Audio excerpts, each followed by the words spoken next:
ધોળકામાં રખડતા ઢોરનો આતંક વધુ એક વખત જીવલેણ સાબિત થયો છે। ધોળકાના જીઆઈડીસી વિસ્તારમાં આખલા એક વ્યક્તિ ઉપર સિંગડા વડે હુમલો કરતા તે ગંભીર રીતે ઘાયલ થયો હતો। જ્યાં લોહી લુહાણ હાલતમાં વ્યક્તિને સારવાર માટે ખસેડવામાં આવ્યો હતો, તે પહેલા તેનું મોત નીપજ્યું હતું। તો આ સાથે જ રખડતા ઢોરના પ્રશ્ને ધોળકા નગરપાલિકાની કામગીરી સામે ગંભીર સવાલો ઊભા થઈ રહ્યા છે।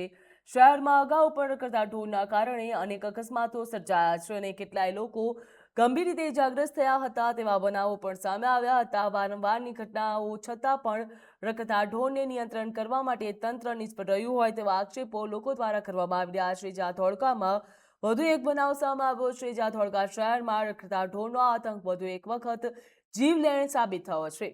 ધોળકાના જીઆઈડીસી વિસ્તારમાં આખલા એક વ્યક્તિ ઉપર સિંગડા વડે હુમલો કરતા તે ગંભીર રીતે ઘાયલ થયો હતો। લોહી લુહાણ હાલતમાં વ્યક્તિને સારવાર માટે ખસેડવામાં આવી તે પહેલા તેનું મોત નીપજ્યું હતું।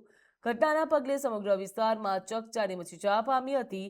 આ સાથે જ રખડતા ઢોરના પ્રશ્ને ધોળકા નગરપાલિકાની કામગીરી સામે ગંભીર સવાલો પણ ઉઠી રહ્યા હતા। શહેરમાં અગાઉ પણ રખડતા ઢોરના કારણે અનેક અકસ્માતો સર્જાયા છે, કેટલાય લોકો ગંભીર રીતે ઇજાગ્રસ્ત થયા છે। વારંવારની ઘટનાઓ થતા છતાં પણ તંત્ર દ્વારા કોઈ નક્કર પગલાં લેવામાં આવતા નથી, તેના કારણે લોકોમાં ભારે રોષ જોવા મળી રહ્યો।